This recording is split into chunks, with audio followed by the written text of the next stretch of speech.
Hi students, welcome in biology. हमने CNS देख लिया है, हमारा ब्रेन जो है वो पूरा देख लिया है, किस तरह से पार्ट आते हैं ब्रेन में सारे। तो हमने for brain, mid brain and hind brain देख लिया है और सारे पार्ट्स भी ब्रेन के हमने अच्छे से देख लिए हैं एंड पढ़ लिए हैं। तो अभी जो है हम यहाँ पे reflex action and reflex arc देखेंगे। Friends, reflex action and reflex arc जो है वो आपको 10th में भी आता था। तो हम देखेंगे कि आपका क्या फंडामेंटल है इसके बारे में, क्या आप सोचते हो इसके बारे में, क्या चीज़ें जो होती है वो आपको शायद पता ना हो या आपने ध्यान ना दिया हो।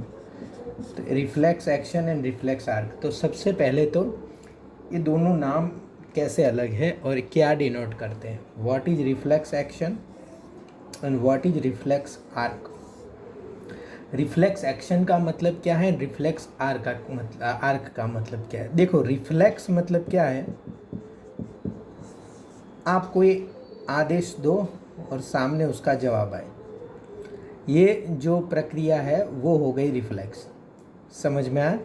आपने आदेश दिया कि ये मुझे करना है और सामने से आंसर आया।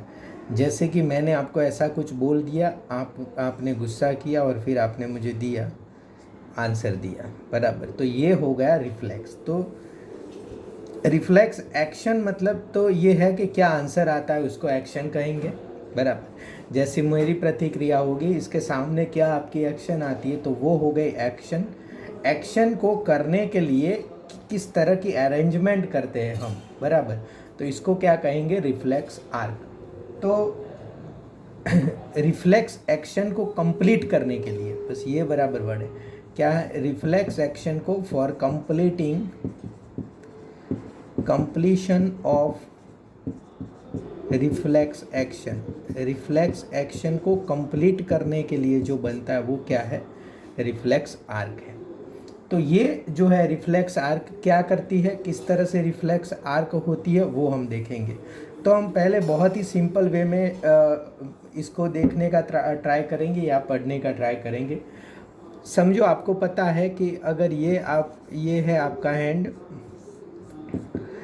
यहाँ पे किसी ने टच कर दिया आपको, तो ये जो है वो आपका जो न्यूरॉन होगा, आपने सारा एक्शन पोटेंशियल ये वो सब देख लिया, न्यूरॉन होगा वो चीज़ें लेके जाएगा। अभी सब समझने के लिए या उसका मतलब सिंपल वे में समझने के लिए हम मान लेते हैं कि ये एक ही न्यूरॉन है, कि लाइन होती है, पर ऐसे हम मान लेते क्या है कि ये एक ही न्यूरॉन है।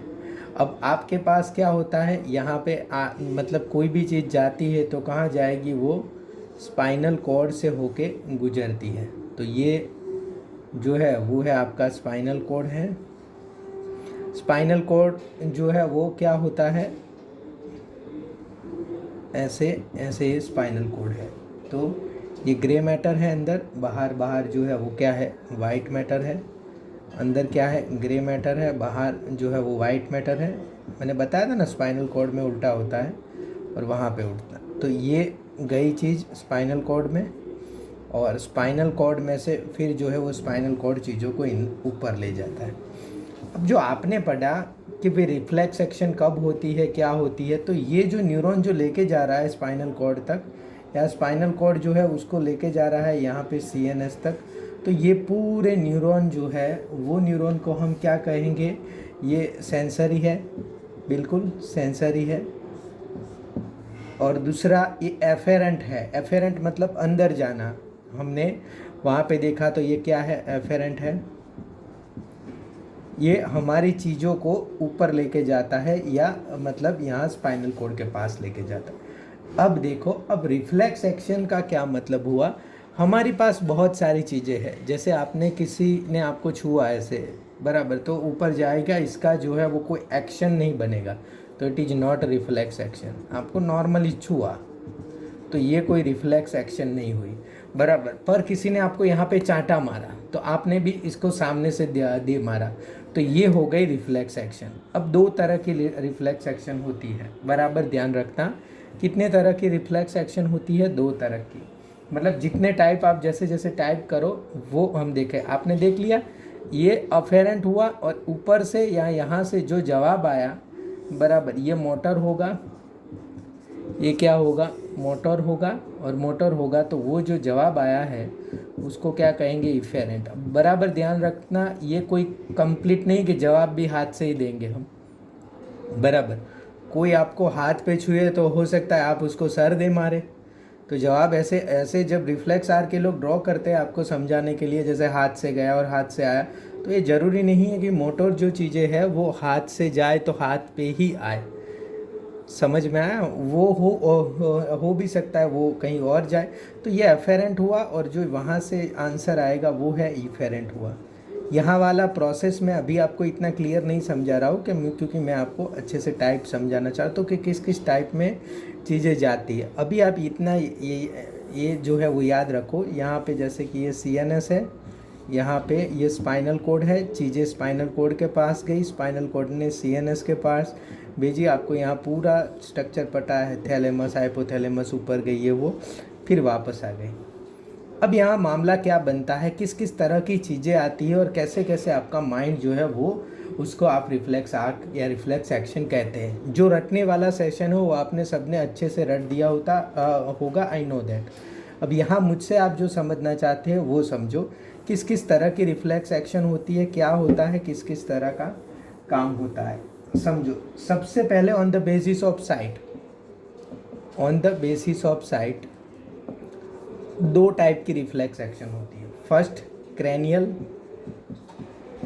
Cranial reflex, and then spinal reflex. क्या होती है, cranial reflex and spinal reflex. Cranial reflex का मतलब ये है कि आपकी ये जो भी, क्रैनियल रिफ्लेक्स का मतलब जो है कि आपकी यहाँ पे जो भी क्रैनियल वाले, मतलब जो भी चीज़ें यहाँ पे CNS में जाएगी, यहाँ पे स्पाइनल कोड से होके CNS में जाएगी, जैसे हाथ से स्पाइनल कोड यहाँ से, तो वो वाले रिफ्लेक्स जो है वो क्रैनियल रिफ्लेक्स। उसका आंसर कौन देखा, CNS देखा। एंड स्पाइनल रिफ्लेक्स का आंसर कौन देगा, यहाँ से स्पाइनल कोड ही आंसर दे देगा। अब ऐसे कौन से क्वेश्चन हो गए जिसका आंसर देने के लिए CNS की ज़रूरत है, और ऐसे कौन से क्वेश्चन हो गए जिसका आंसर देने के लिए स्पाइनल कोड की ज़रूरत है।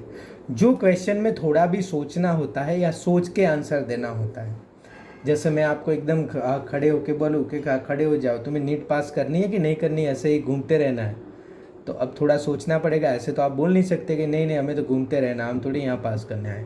तो ये आप बोलने, थोड़ा आप सोचोगे कि ऐसे भी बंदा ठीक नहीं है, थोड़ा ठीक बोलते हैं, तो बराबर अंदर से आप कुछ भी बोलो, पर बाहर जो आपका मोटर न्यूरॉन होगा वो अच्छी अच्छी इन्फॉर्मेशन भेजता है, वो बोलेगा कि ये सब बोलो, तो आप कहोगे नहीं नहीं सर मैं बहुत सीरियस हूँ और मुझे करना है काम ये। तो ये जो रिफ्लेक्स हुआ वो क्या हुआ, क्रैनियल रिफ्लेक्स हुआ। ये क्या हुआ, क्रैनियल, जिसमें देखो आपको सोचने का टाइम मिला।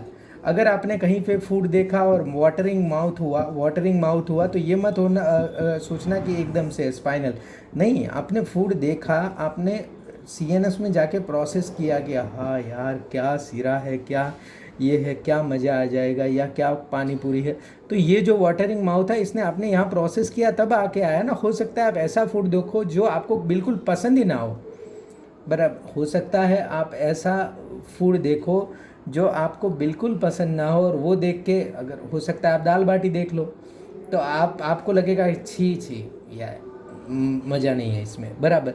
तो ये जो फूड जो है, ऐसे फूड जो है वो आपको देख के बहुत मज़ा आता है, एंड ऐसे जो फूड है वो आपको देख के नहीं अच्छा लगता। क्यों, तो ये सारी चीज़ें तो मतलब है प्रोसेस हो रही है, तो प्रोसेस हो रही है तो CNS में। तो ये सारे रिफ्लेक्स के आंसर जो आएंगे वो कहाँ से आएंगे, क्रैनियल रिफ्लेक्स से, मतलब CNS आपको आंसर देगा। तो ये जाएंगे CNS में, CNS से वापस आएंगे, स्पाइनल कॉर्ड होते हुए जाएंगे।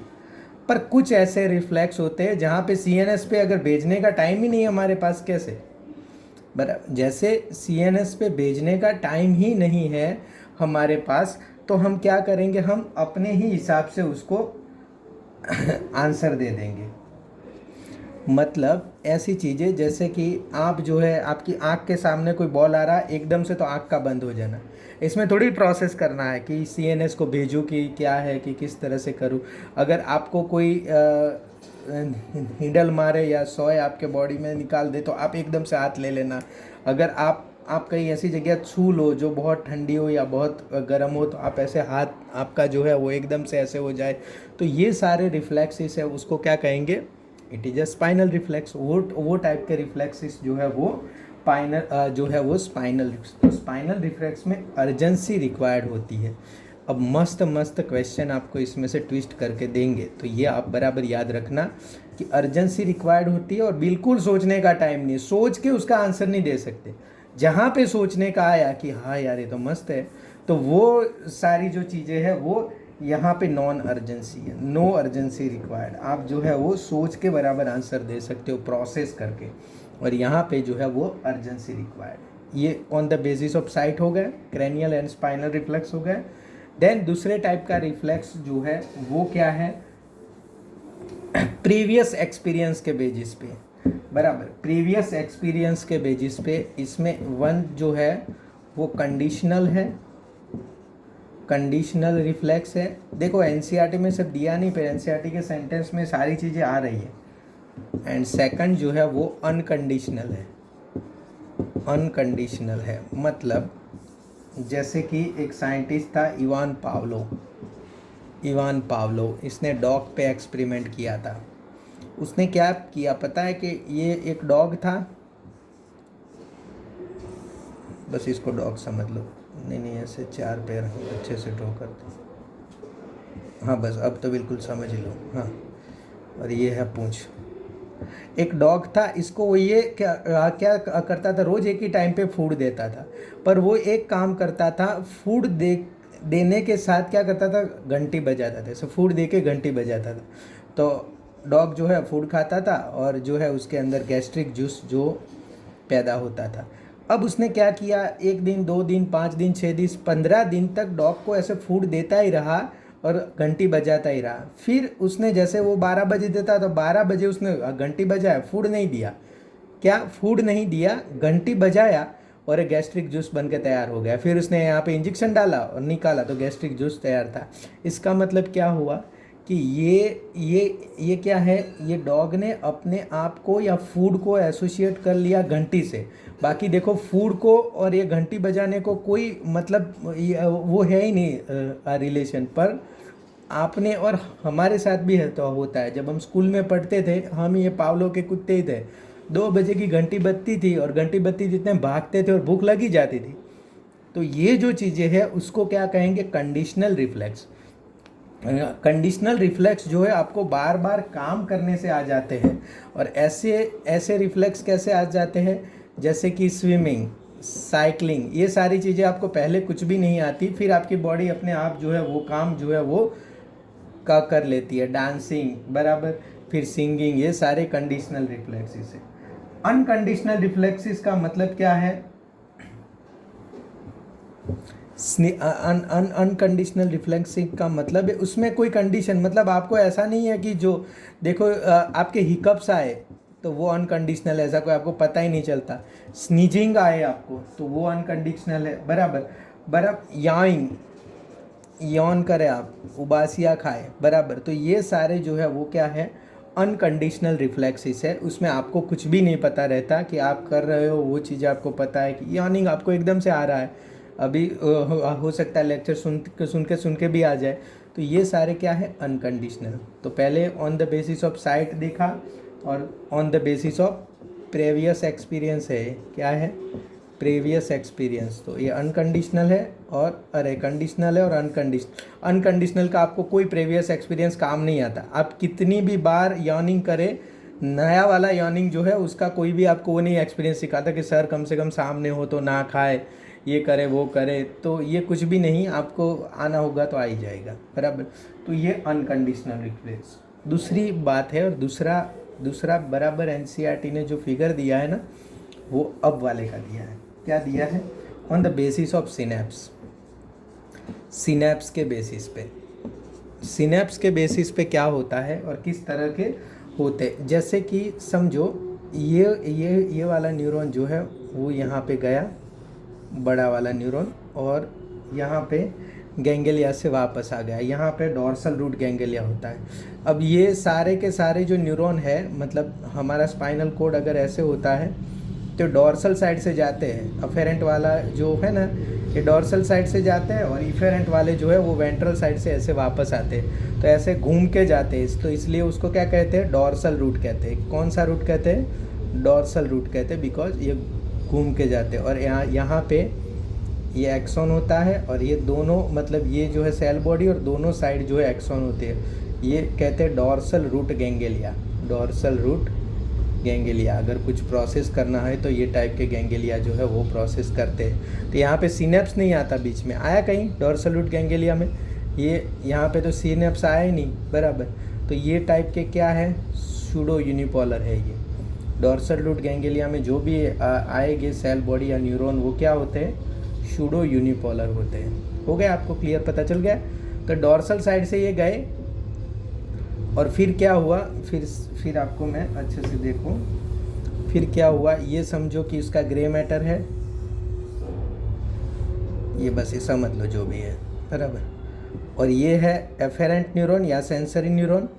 अब ये न्यूरॉन ने यहाँ पे अपना दिया, ये है सिनेप्स उसका, और ये मोटर न्यूरॉन लेके चल दिया अपना, बराबर। तो ये उसने दिया, ये बीच में सिनेप्स आया, और ये मोटर न्यूरॉन जो है वो चीज़ें लेके अपनी चल दिया। तो ये बीच में एक ही आया ना सिनेप्स, एक ही सिनेप्स आया, उसका जो एक्साइटरी या इनहिबिटरी जो भी मैसेज होगा वो सिनेप्स देगा और फिर आगे काम करेगा। तो ये इसको क्या कहेंगे, मोनोसिनेप्टिक। फर्स्ट वाला जो है उसको क्या कहेंगे, मोनोसिनेप्टिक। मोनोसिनेप्टिक बराबर। नी जर्क रिफ्लेक्स या ये जो भी है वो क्या होते हैं आपका, मोनोसिनेप्टिक, बराबर। इसके स्ट्रेच रिफ्लेक्स, कोई भी चीज़ आपकी ऐसे स्ट्रेच हो जाए, आपको ऐसे स्ट्रेच करनी हो, ऐसे एक ही साइड स्ट्रेच करनी हो, तो stretch reflex and knee jerk reflex, ये जो है वो मोनोसिनेप्टिक होता है। अब देखो मोनोसिनेप्टिक या मल्टीसिनेप्टिक होता क्या है, आप एक बार बराबर ध्यान से देखो कि जब आप कहीं से आए, तो अब अगर समझो कि ये न्यूरॉन एक्साइटरी है, बराबर, ये एक्साइटरी है, और ये जो है न्यूरॉन ये अपने एक्सॉन, मतलब यहाँ पे ये सेल बॉडी है, ये एक्सॉन है, बराबर। और यहाँ एक्सॉन टर्मिनल में जाके समझो कि एक ही टाइप का ये छोड़ता है, दूसरा जो है ये एक्सॉन है, और ये जो है वो सिनेप्स से ऐसे ले लेता है, एक ही है, चलो ये भी एक ही है और ये भी एक ही, ये इसने ले लिया। मतलब ये एक्साइटरी है, उसने एक्साइट मसल या जो भी एक्साइट करने का अपना डिसीजन ले लिया है, वो डिसीजन ये फॉलो करता है। अब मुझे बताओ कि अब आप रिफ्लेक्स एक्शन लोगे तो आपको क्या सारे मसल एक्साइट ही करने पड़ेंगे? समझो कि ये मैं हाथ ये कर रहा हूँ तो कोई मसल रिलैक्स नहीं कर रहा हूँ, सब एक्साइट कर रहा हूँ ना। कुछ देखो अंदर वाले जो है ना वो ऐसे मुड़ेंगे, ऐसे सिकुड़ोंगे, और बाहर वाले जो है ना वो रिलैक्स हो गए, तभी जाके हाथ ऐसे होगा। वरना बाहर वाले भी ऐसे खींचे और अंदर वाले भी ऐसे खींचे तो हाथ थोड़ी ऐसे होगा। तो ये मोनोसिनेप्टिक इफेक्ट नहीं होती, बहुत सारे टाइप के यहाँ पे उनको न्यूरोट्रांसमीटर छोड़ने पड़ेंगे तब जाके कोई एक्शन ख़त्म होगा। जैसे कि आपको किसी ने क्या किया, गाली बोली, और आप उसके सामने उसको मारना भी चाहते हो, उसको बोलना भी चाहते हो और बहुत सारी चीज़ें करना चाहते हो, तो आपके बॉडी के ऑर्गन को हिलाने के लिए यहाँ एक टाइप के नहीं बहुत टाइप के सिग्नल देने पड़ेंगे। तो ये मोनोसिनेप्टिक जो सिस्टम है, इसमें अगर एक ही टाइप का हो, जैसे आपको मसल को स्ट्रेच ही करना हो तो स्ट्रेच का सिर्फ, और रिलैक्स करना हो तो सिर्फ रिलैक्स का, तो ये टाइप के चीज़ होते हैं। अब देखो आपको जो एग्जाम्पल दिया है वो दिया है, आप जब पता है डॉक्टर को बॉडी दिखाने जाते हो ना अपनी कि सर सेंसेशन नहीं होता या कुछ भी, तो आपका माइंड चेकअप के लिए वो ऐसे हथौड़ा रखता है, ये देखो वो क्या रखता है, ऐसे हथौड़ा रखता है, और ऐसे हथौड़े से आपको यहाँ पे मारता है। किस पे मारता है, पटेला पे मारता है। पटेला आपने दिखा ना, तो पटेला पे ऐसे हथौड़ा मारता है। जैसे ही पटेला पे हथौड़ा मारता है, आप पैर इस साइड, ये जो रिस्पॉन्स है ना, ये जो रिस्पॉन्स दिखा रहा था, इस साइड आप पैर लेके जाते हो। अब मुझे बताओ यहाँ पे आप पैर लेके जाते हो उस साइड, तो आपको क्या करना पड़ता है, ये वाले मसल को तो खींचना पड़ता है, ये वाले मसल को आप खींचोगे, एंड ये वाले मसल को आप क्या करोगे, रिलैक्स करोगे, तभी जाके पैर ऐसे होगा। दोनों को खींचोगे तो पैर हटेगा ही नहीं यहाँ से, बराबर। तो ये वाले मसल को खींचोगे तो ये जो न्यूरॉन लेके जा रहा है ब्लू वाला, बराबर, ब्लू वाला ये जो न्यूरॉन लेके जा रहा है वो क्या लेके जा रहा है, एक्साइटरी वाला। देखो बराबर ध्यान दो, ये एक्साइटरी मतलब खींचने वाला ही सिग्नल लेके जा रहा है। तो ये वाला जो है, और देखो यहाँ पे गैंग्लियन में जाके, यहाँ पे ग्रे मैटर में जाके या स्पाइनल कोड में जाके वो 2 में बढ़ गया, वो 2 में बढ़ गया। अब देखो एक वाला है, इसमें बीच में न्यूरॉन डाल दिया और एक वाले में सीधा दे दिया। तो ये जो सीधा दे दिया एक्साइटमेंट वाला, वो तो ऊपर जाएगा कि ऊपर वाले तो खींचने ही है।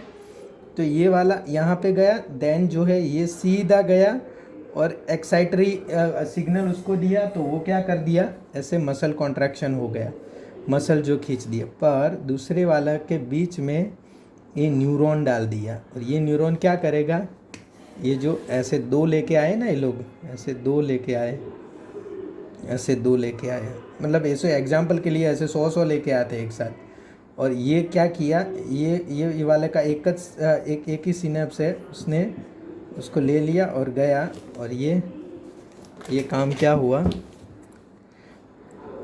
ये उसने एक्साइटरी सिग्नल भेज के मसल को ऐसे खींच लिया, कॉन्ट्रैक्शन कर लिया। दूसरा वाला जो है इसके बीच में न्यूरॉन डाल दिया, तो इस न्यूरॉन को तो ये एक्साइटरी दे रहा है, पर ये न्यूरॉन प्रोसेस करके इसको क्या दे रहा है, इनहिबिटरी दे रहा है। देखो ये बीच वाला न्यूरॉन प्रोसेस करके इसको क्या दे रहा है, इनहिबिटरी सिग्नल दे रहा है। तो इनहिबिटरी सिग्नल दिया ना, तो देखो यहाँ वाले जो मसल है, देखो यहाँ वाले छोटे से बता, यहाँ वाले जो है वो कॉन्ट्रैक्ट हो गए और यहाँ वाले रिलैक्स हो गए, तो हमारा रिफ्लेक्स होगा। मोटर एनफील्ड है, ये इफेक्टर है, ये दोनों इफेक्टर है। देखो ये एफेरेंट पाथवे है और ये दोनों इफेरेंट पाथवे है।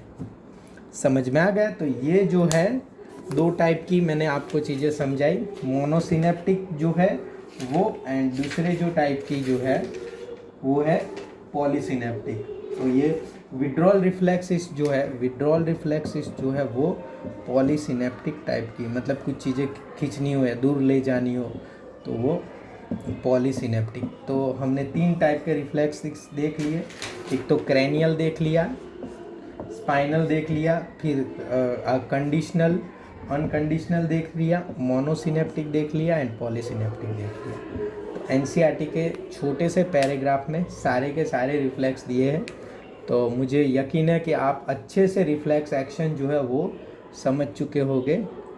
कल जो है, अब हमारे इस चैप्टर में 2 चीज़ें बाकी रही है, आई एंड ईयर। तो कल जो है हम पूरा ट्राई करेंगे कि आई का पूरा स्ट्रक्चर जो है वो अच्छे से समझ लें। Thank you friends, thank you very much.